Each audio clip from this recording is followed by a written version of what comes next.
So we worry about what types of dietary fats we should consume. Okay. We hear frequently about the amounts of saturated fats and cholesterol in our diets because a strong correlation has been found between lipids and heart disease. Lipids are fat, plug your arteries and do all kinds of things. Do lead to heart disease. Large quantities of dietary saturated fats, okay, may also predispose an individual to colon, esophageal, stomach, and breast cancer. Remember, saturated fats are long chain hydrocarbons that have every space the maximum amount of hydrogens. They're saturated. Okay, so no double bonds, all single bonds. They're saturated.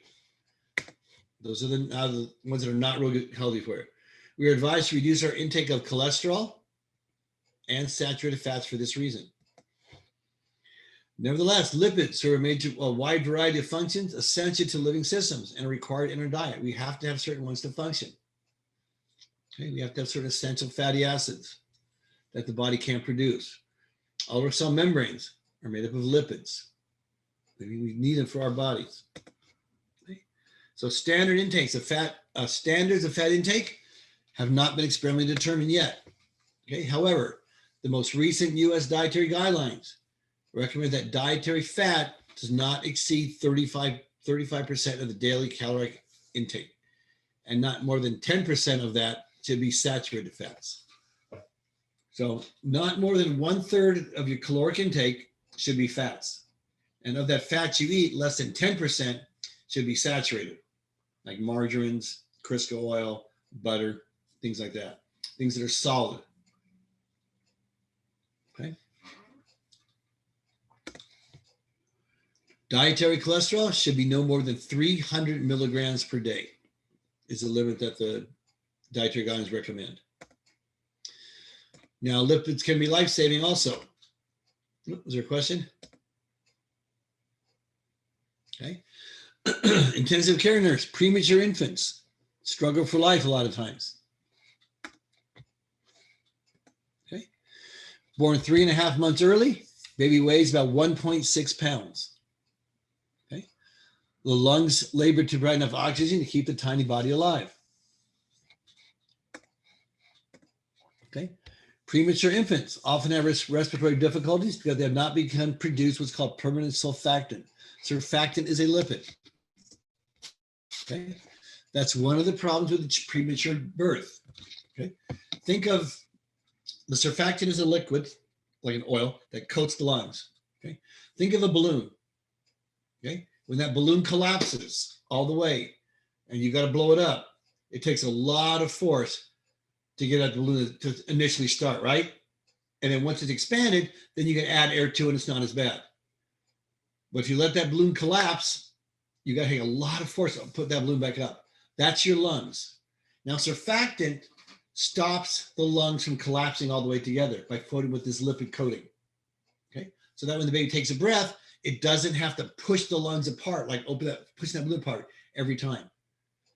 So premature infants that are born without surfactant, they have to, every single breath, they got to expand those lungs because nothing's keeping those lungs from collapsing all the way. Every time the baby breathes, it has to push those lungs apart, then they collapse again. Push those lungs apart, then they collapse.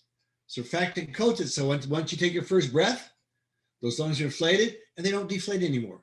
You just add air in and out and you never deflate all the way. It's so much easier to breathe. Okay? And the problem is you can take a machine and breathe for them, but the force it takes to open the lungs of the infant is usually enough to blow the lungs out. Actually just destroy the lungs by putting too much pressure in there. It takes so much pressure to open it, you blow the lungs apart when you do it. That's the problem. Okay? That's what surfactant does. And that's what a preemie doesn't have. They don't produce pulmonary surfactant. So pulmonary surfactant is a combination of phospholipids and proteins that reduces the surface tension in the alveoli of the lungs. So it keeps all those little alveolar sacs in the lungs open. So gas exchange can occur and you don't have to force them open every single time you take a breath. This allows efficient gas exchange across the membranes of the alveolar cells. So oxygen can more easily diffuse from the air and into the tissues, and carbon dioxide can diffuse from the tissues back into the air. So you have this constant flow. Okay, your lungs are not collapsing each time. The surfactant's keeping them open. and allows oxygen to flow from the air in the lungs into the bloodstream, and it allows carbon dioxide to flow from the bloodstream back into the lungs. So you get rid of it. Okay. Without pulmonary surfactant, gas exchange in the lung is very poor. It's just so much of an effort to do. So pulmonary surfactant is not produced until early in the 6 months of pregnancy.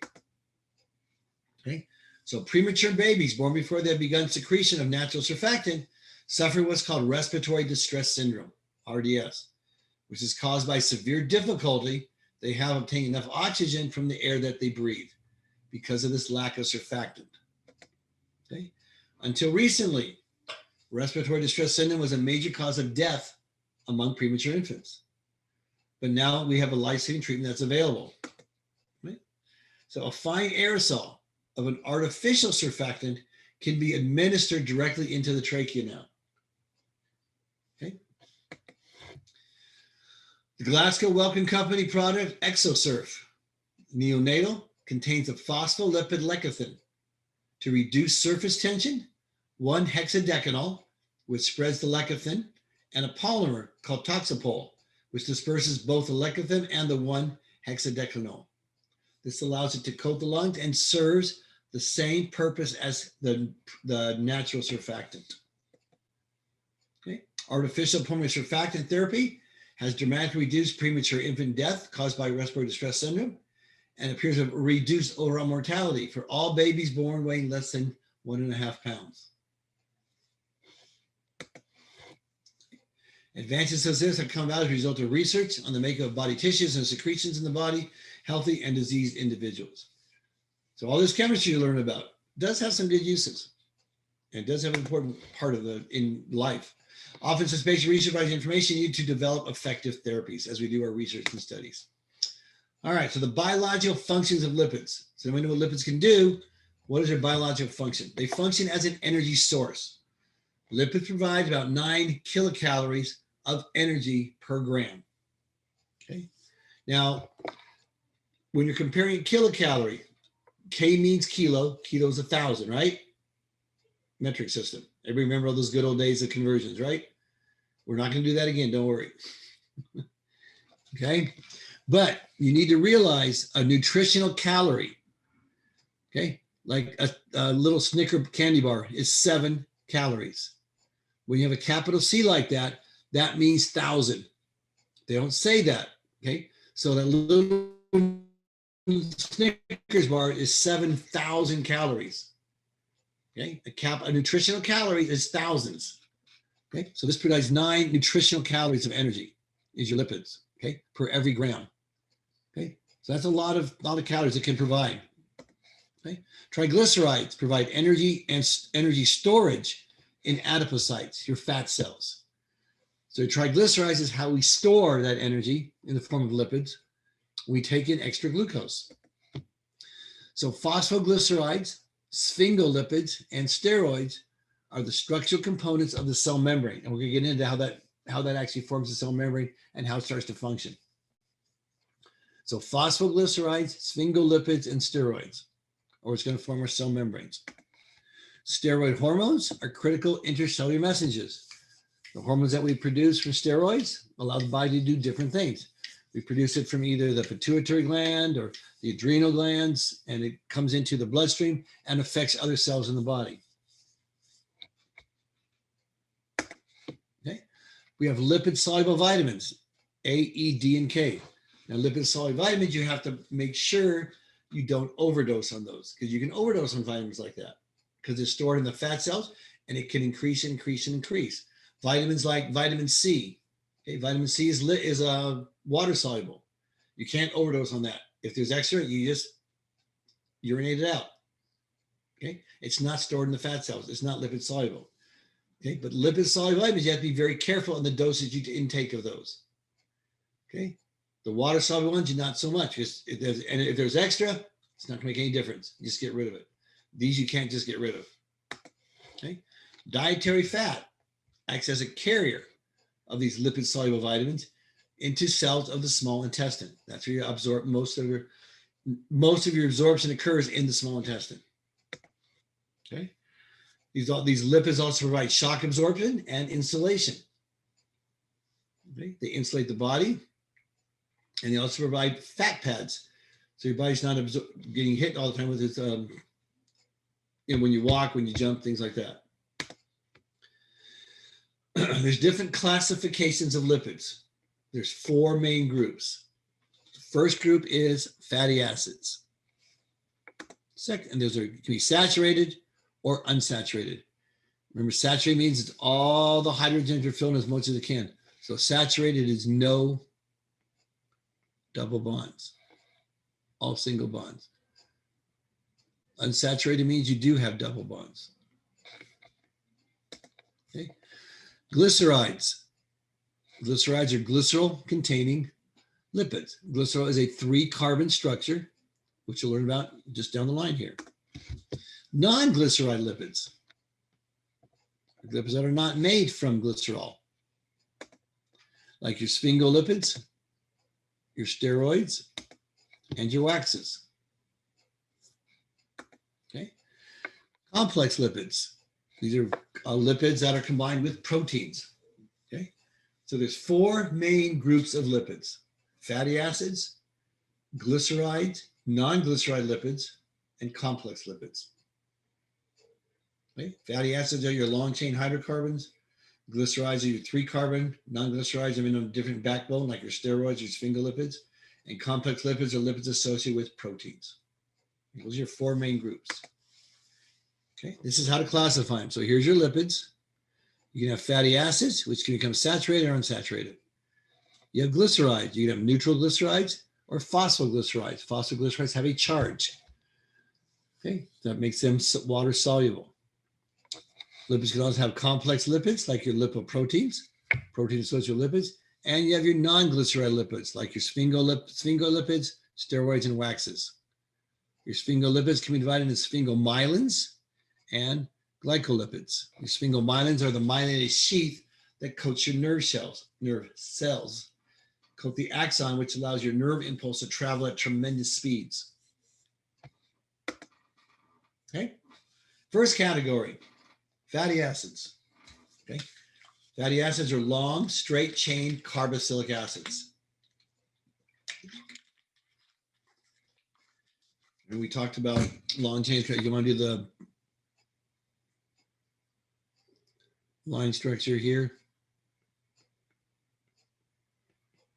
And just go on for, okay. Long, straight chain carboxylic acids.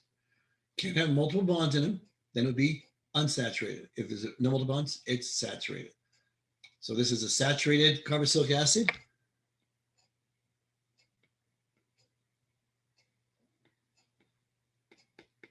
This is a unsaturated carboxylic acid, presence of double bonds. So there's no branching. Most common chains range between 10 to 20 carbons in length. Usually an even number of carbons in the chain, including the carboxyl carbon. So usually it's an even number of carbons. And they can be saturated or unsaturated, but usually there's no other functional groups. There's no nitrogen in there. There's no hydroxyl group in there. There's no ketone group. Okay. It's just the carboxylic acid at the end, the COOH is your carboxylic acid functional group right here. Okay. Okay. So any fatty acid that cannot be synthesized by the body is called an essential fatty acid. That means you have to incorporate it in your diet. Okay. If your body can't make it, you have to have it in your diet. It's the only way to get it in. So an essential fatty acid is one you have to incorporate into your diet because your body cannot synthesize it. Okay. So as a consequence of biosynthesis, fatty acids generally contain an even number of carbon atoms. Okay. The general formula for a fatty acid is CH3 and then CH2 repeating n amount of times and then COOH. So here's your CH3 group right here. And every one of those is a CH2. Remember, it doesn't show hydrogen, but every angle is a carbon and 2 hydrogens attached to it because it has to have 4 bonds. So this is your repeating unit right here of your CH2s. And at the end is a COOH.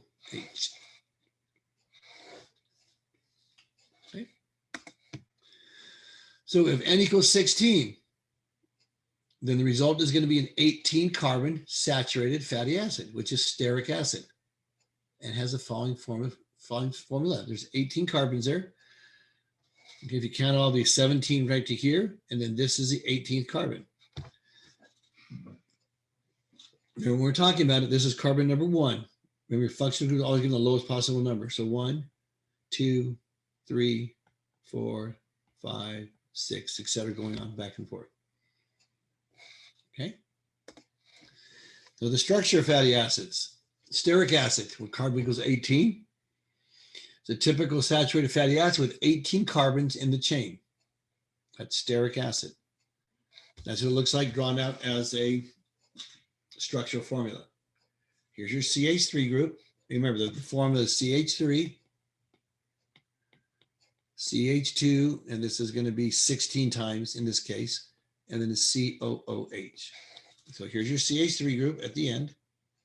And then all these other ones are your CH2 groups right here, from here to here. And then here's your COOH group. And that's exactly what you have in that formula right there. Okay? And that's how you represent it. Okay? Oleic acid is a typical unsaturated fatty acid, okay, with 18 carbons in the chain. So stearic acid and oleic acid both have 18 carbons in the chain. Oleic acid is unsaturated. Unsaturated means it's going to have a double bond, at least one. Okay. Now, if we look at this, we can see the double bond that happens to be cis. Most fatty unsaturated fats are cis bonds. What it does is we have a long chain here with this saturated fatty acid, and they tend to stick together because they have those long chains that can stick together through London dispersion forces we talked about. Right? So it tends to become solids.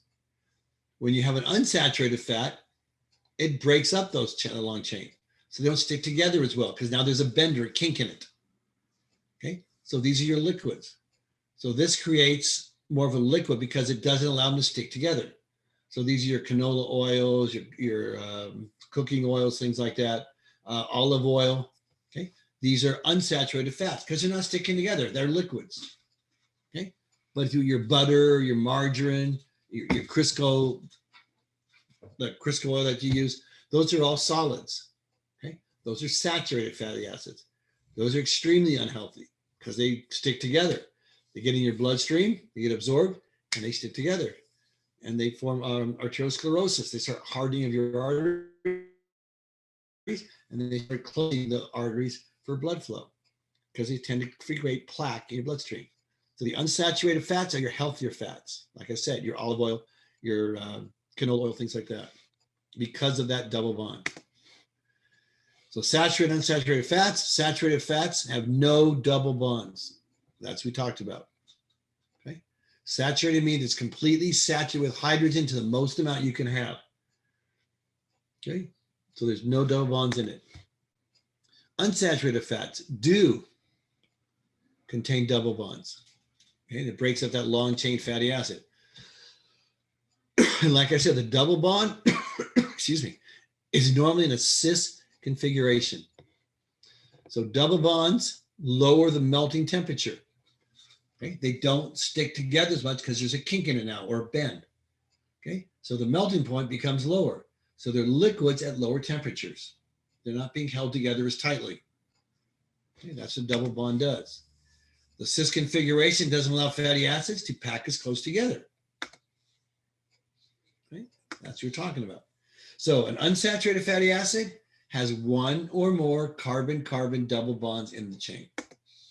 The first double bond is usually at the 9th carbon. Remember, you start counting at the carboxyl carbon. That's number 1. And then you count that direction, where your carboxyl carbon is. Okay, so 9 carbons away from the carboxyl carbon, that is usually the first double bond. That's C9. The double bonds are not conjugated and are usually in the cis formation. Conjugated means, like we had our benzene ring, they're conjugate double bonding systems. Conjugated bonds mean every other bond is a double bond. Double bonds are not conjugated in fatty acids, so it doesn't go 9, 11, 13, 15 for your double bonds. Okay? They don't go in a conjugated order like that, like they do in a benzene ring. So cis double bonds result in a bent chain. And because of that bent chain, they don't stick together as much because you disrupt that London dispersion force between that long chain hydrocarbons, and you end up with a lower melting point. So they become liquids at lower temperatures, and they become healthier for you. Like I said, it's much better to have liquids in your bloodstream than to have fats that clog it up. And they're both fatty acids. Okay? So this is palmitoleic acid. Okay, here's your double bond. This is a cis configuration, and you can see the bend. So if you had all these in these straight chains, this will stick, this will stick, this will stick by all these London dispersion forces between them. Now you take one and you put a kink in it, okay? You've lacked that ability to stick together anymore. So you've lowered the melting point. And this is a carbon number. Here's number 1. This is 2, 3, 4, 5, 6, 7, 8. This is carbon number 9, where your first double bond usually occurs. And they're not conjugated. And we don't have a double bond here and here and here. It's not alternating double bonds every system. Okay, so draw the structure formula for palmitoleic acid. The name of palmitoleic acid is cis-9 hexadecanoic acid. Okay, decanoic acid is 10. Hexa is 6. So there's going to be 16 carbons. So we draw the line structure. 1, 2, 3, 4, 5, 6, 7, 8, 9, 10, 11, 12, 13, 14, 15, 16. There's 16 carbons. And there's your OH group, your OOH group. Okay. And it's number 9. Remember, we count from here. We count from our functional group, give the lowest possible number. 1, 2, 3, 4, 5, 6, 7, 8, 9. And there's our double bond. Okay. And if we drew it out, we'd actually put the double bond like this. So it'll be a cis formation. Okay. So here's it actually drawn out the correct way. And let me get this. There we go. Again, there's 16 carbons. There's number 1, 2, and there's number 9. And it's a cis. And you can see how it took this structure that was going like this without the double bond, would continue like that and formed a nice long chain that could adhere to another chain. But here we put a kink in it. We put this bend, as this bends around, and it breaks those long chains from lining up together anymore. Okay, so this is a cis relationship. It's 6,9 hexadecanoic acid. That's palmitoleic acid. Draw the formula for oleic acid, which is cis-9 octadecanoic acid. 18 carbons. So 1, 2, 3, 4, 5, 6, 7, 8, 9, 10, 17. There's 18 carbons. Then you draw your carboxylic acid group. And at number 9, you put a double bond and you make it cis. Okay. So there's your 18 carbons. Your double bond is at number 9. This is number 1. Okay. So we have 18 carbon atoms, double bond at 9, cis formation, octadecanoic acid. This is just like the stuff we've been doing. Nothing's changed yet. It's going to get a little different now, though. Draw the line for linoleic acid, which is cis 912 octadecanoic acid. Okay, so it's an oic acid, it's a carboxylic acid. You have 2 double bonds, diene. You have deca, which is 10, octa, which is 8, and you have the double bonds at 9 and 12. Both are in the cis position. Okay. So if we did it back, we'd have, let's do it backwards. So 1, 2, 3, 4, 5, 6, 7, 8, 9, double bond. And the cis position. So this is 9, 10, 11, 12, double bond. 13, 14, 15, 16, 17, 18, and carboxylic acid. Okay, here's your 2 double bonds at 9, 12, and they're both in the cis position. And that's what it would look like. Okay, your carboxylic acid group, number 1, number 2, 3, all the way to 9 and 12. And that's linolenic acid. Linolenic acid is an unsaturated fatty acid because it has double bonds. Fatty acid properties. What do these fatty acids do? Okay. We know about them. We know how to draw them now. We know what their structure looks like. So the melting point increases with an increasing number of carbon atoms. All right? Because, why? The longer that carbon chain, the more London dispersion forces are available to pull that together. So it's going to be, the longer the chain, the more it's going to be held together tighter, the more solid it's going to form. Okay? So the melting point of a saturated, fatty acid is higher than an unsaturated fatty acid with the same number of carbon atoms. Why? Okay? Because the saturated ones have no double bonds. There's nothing that puts a kink in it, and they're long, straight chains, and they can stick together. Once you have unsaturated, you put a double bond in there, at least one, and you formed a kink. So now all the carbon atoms don't line up together and can't create those London dispersion forces to hold them together as tight. So if you have a saturated fatty acid and an unsaturated fatty acid with the same number of carbon atoms, the saturated fatty acid is going to have a much higher melting point. It's going to be a solid at room temperature, whereas the unsaturated fatty acid could be a liquid at room temperature. Typical saturated fatty acids are tightly packed together for the reason we just explained. The cis double bond, and most of our unsaturated fatty acids have a cis double bond. They prevent good alignment of molecules in unsaturated fatty acids, leading to poor packing or poor stacking together for those London dispersion forces. Okay. So double bonds lower the melting point relative to the saturated acid. We extend about 10 times that. We should get this point. Saturated acids containing 10 or more carbon atoms are solid at room temperature. So it's saturated. We have 10 or more carbons on it. Those are your solids. Those are your butters, your margarines, your Crisco. Those are the animal fat, things that are solid at room temperature. Okay, here's some common fatty acids, and you can see the melting point. Okay, this top group here. These are all saturated. This top list are all saturated, and you can see as the number of carbons increase, the melting point increases. Okay, this is a number of double bonds. These are unsaturated in the next column. Still, you can see the boiling point decreases as a number of double bonds increase. Okay, so the more double bonds you have, the more kinks you're going to have, the more bends, the less it's going to stick together. So the lower the boiling point, melting point and boiling point.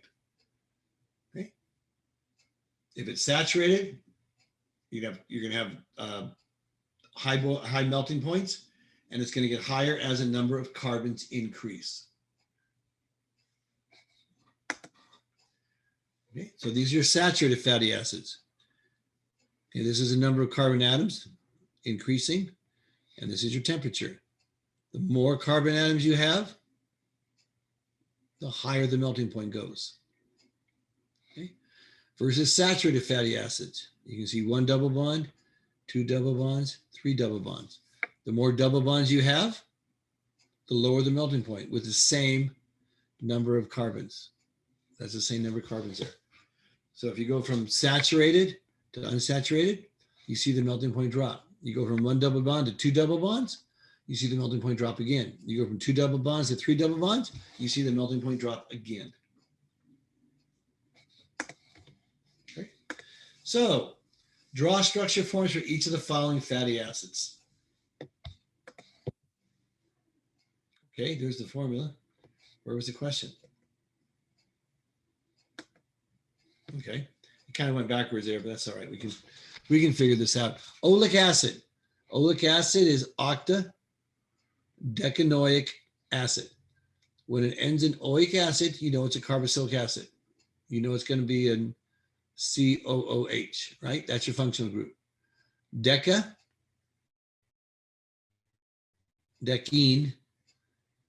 okay? Decane is 10, as 10. So decene means ENE. The ENE right here means a double bond. Deca means there's 10, octa means there's 8. So there's 18 carbons. Okay, there's a cis at number 9. So remember, the functional group is the lowest possible number. So 1, 2, 3, 4, 5, 6, 7, 8, and that's 9. And it's a cis formation, same side of the double bond. Okay, so it's 18 carbons. So the formula would be CH3, CH2, and that here's your CH3 group. So you have 1, 2, 3, 4, 5, 6, 7 CH2s. I put the 2 on the wrong side here. Sorry. So this is how you'd write the condensed formula. CH3, CH2 7 times, CH, double bond, CH, CH2, and there's 1, 2, 3, 4, 5, 6, 7 of those, COOH. That's how you write the condensed formula. Okay, so you have your CH3, you have 7 CH2 groups, you have your CH double bond, you have 7 more CH2 groups, and then you have your COOH at the end. That's oleic acid. And you should be able to write both those formulas from that name right there.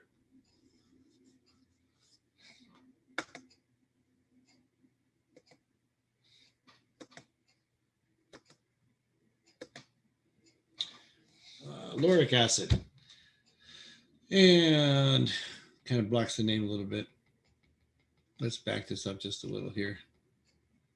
Get some of these red marks off of here so you can see this a little better. So lauric acid. Okay. It's decanoic acid.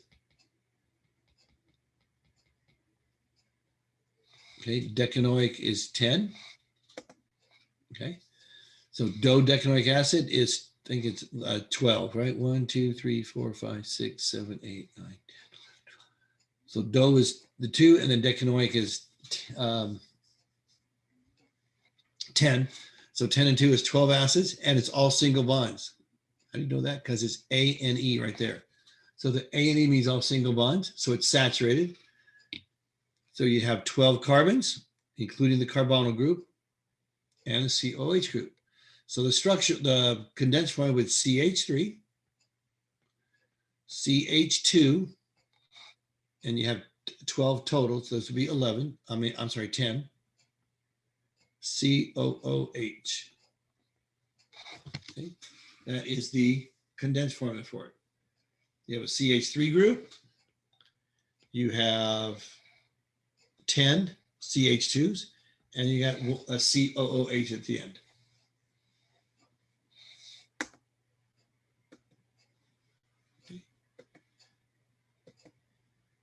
Again, it's going backwards again. That's okay. Linoleic acid, cis 912 octadecanoic acid. Again, reading backwards, oleic acid is a carboxylic acid. Diene, 2 double bonds. 1 at 9, 1 at 12, both cis. Deca, octadecane is 18 carbons.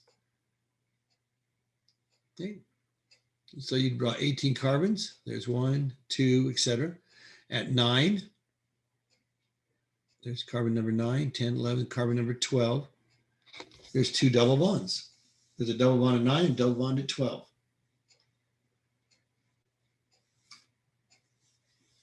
So in doing the structural form of the condensed formula, again, this would be CH3. Just look at your structure. CH3. Okay. CH2, How many times? 1, 2, 3, 4. CH2 4 times. CH, double bond CH. CH2, which is right here. Then again, CH, double bond CH. Okay, then CH2, how many? 1, 2, 3, 4, 5, 6, 7. 7 times COOH. And there's your structural formula. CH3, CH2 4 times, CH double bond, CH, CH2, CH double bond, CH, CH2 7 times, COOH for your carboxylic acid. That is linoleic acid. Cis 912 octa decadienoic acid. We're actually using the stuff we learned before.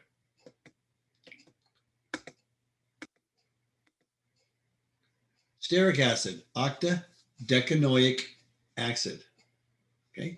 Again, we know this is a saturated fatty acid because octadecane, AN. Remember, AN is single bonds, EN is double bonds, YN is triple bonds. So there's 18 carbons and it's all single bonds. So deca is 10, octa is 8, and that's stearic acid. No mold bond. This is a saturated fatty acid. So the formula for this is relatively easy. CH3, and it's going to be CH2, and we know we got to have 18, so this has to be 16 because we have 2 carbons around it. And that's the structural formula. Here's your CH3 group, then CH2, 16 times, then your COOH group. And that is your stearic acid, long chain fatty acid. All right, so review of chemical fatty acid, how we did the reactions that used to undergo, esterification reactions, salt reactions, things like that. So the reactions of fatty acids are identical to those of short chain carboxylic acid. They react the same way because the function group is reacting. The hydrocarbon chain is not reacting. Okay, your functional group is what's reacting. So they're going to react the same just as they did with the small chain fatty acids that we did before in the previous chapters. So the major reactions they undergo is esterification. Remember, they form esters. Acid hydrolysis to form the metal salt.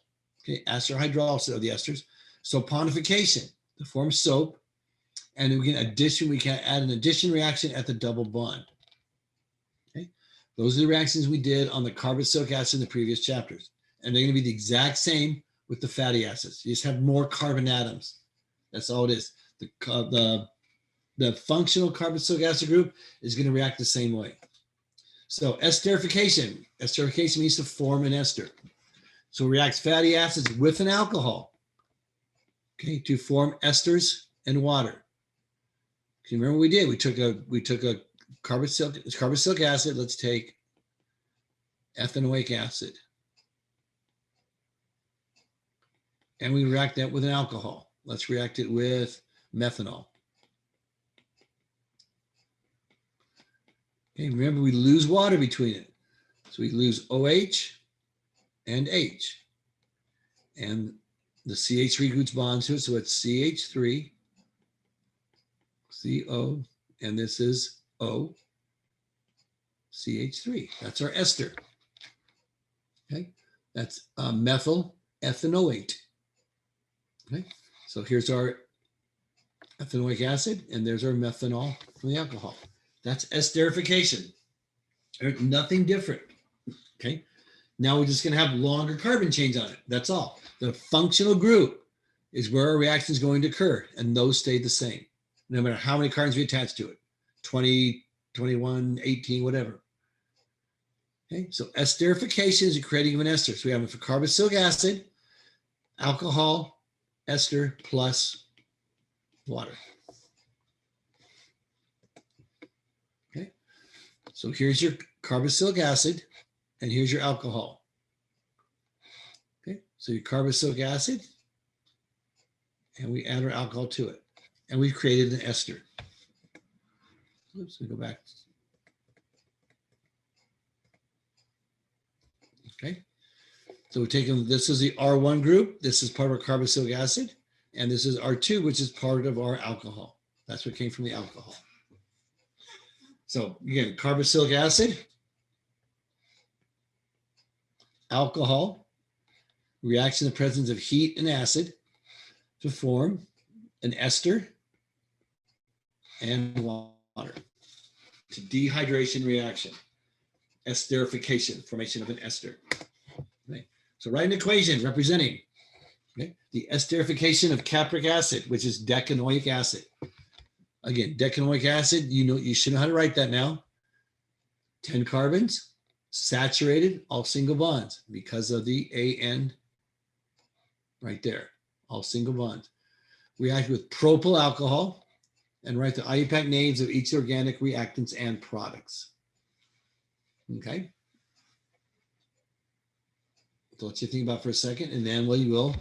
Decanoic acid is 1, 2, 3, 4, 5, 6, 7, 8, 9, 10.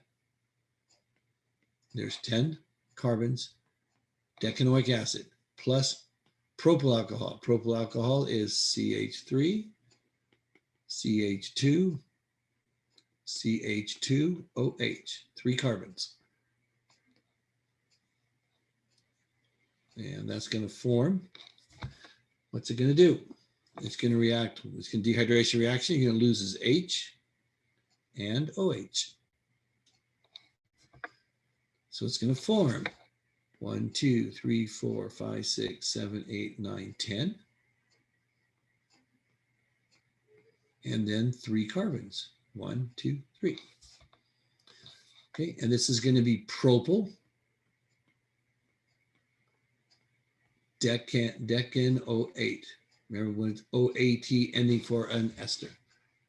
So you're going to take decanoic acid, react it with propanol in the presence of acid and heat. Okay, and you're going to form the ester of propyl decanoate and water. Okay. We'll get rid of some of this, just to make it a little clearer here where we're at.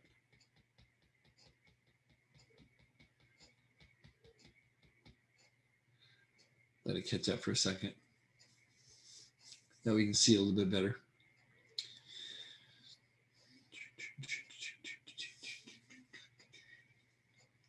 All right. So this right here is decanoic acid, 10 carbons. This is propanol, 3 carbons. Reacted with heat and acid, and it's going to form propyl decanoate and water. Okay, esterification, it's a dehydration reaction. Again, you're just going to remove the H and the OH, and you're going to connect that to that oxygen.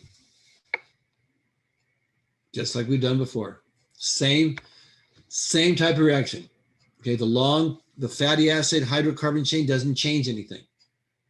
Okay, because your reactive group is the function group, not the long chain fat, not the long hydrocarbon chain.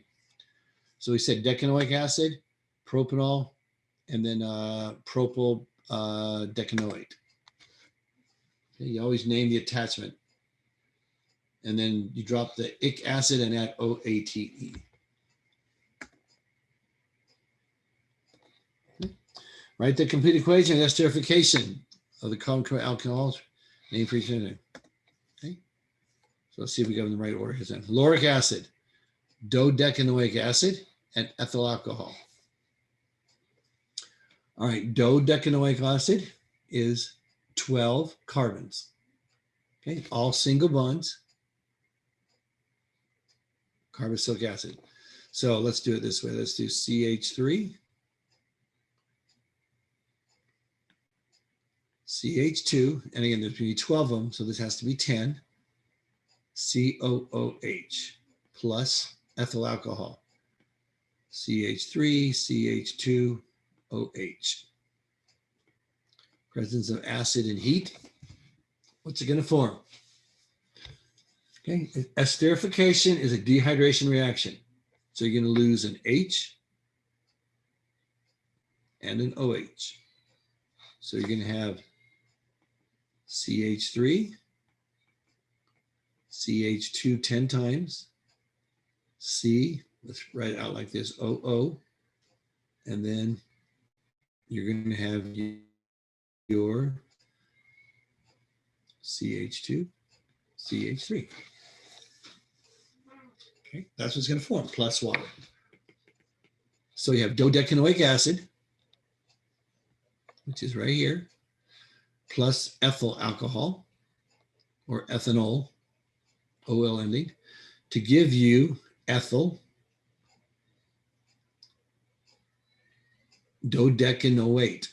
Okay, dodeca is 12, 08 is your ester. So there's your reaction. It's a little bit clearer here. Okay, this is your 12 carbons, carboxylic acid, ethyl alcohol or ethanol. You add acid and heat. It produces, right there, produces ethyl dodecanoate and water. So dodecanoic acid, ethanol, and ethyl dodecanoate as your product. Okay, again, should be the same stuff we've been doing before. Nothing new here. Do a couple more of these. Esterification of capric acid. Okay, capric acid is decanoic acid and 1 pentanol. Okay. So decanoic acid is 10 carbons and it's saturated because it's decane, not decene. Okay, so there's 10 carbons. So CH3,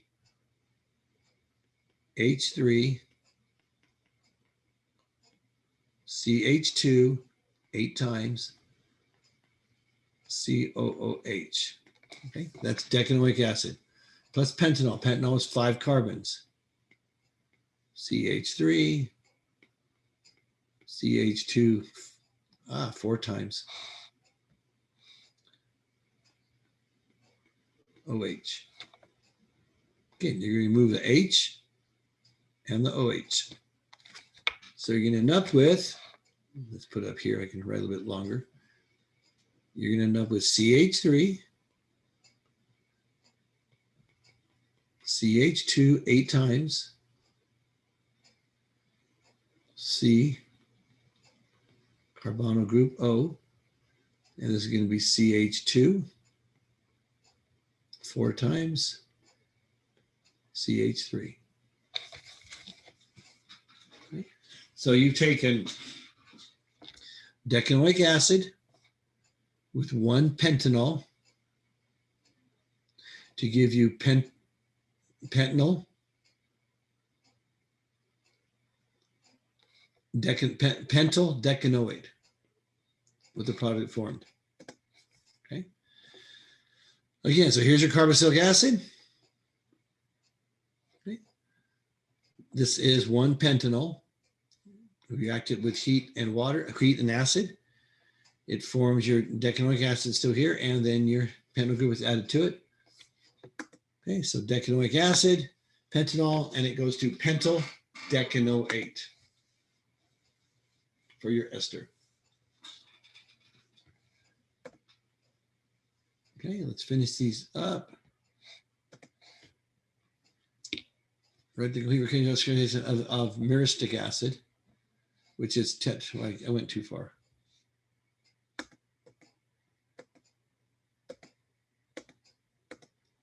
Get back here. There we go. Myristic acid, which is tetradecanoic acid and ethyl alcohol. Tetradecanoic acid is 14 carbons. So CH3, CH2, 12, COH, plus ethyl alcohol, CH3, CH2OH. Heat and acid, okay, and you form esterification, okay, which means dehydration reaction. So you remove a hydrogen and your OH. And then this links to right back here. Okay.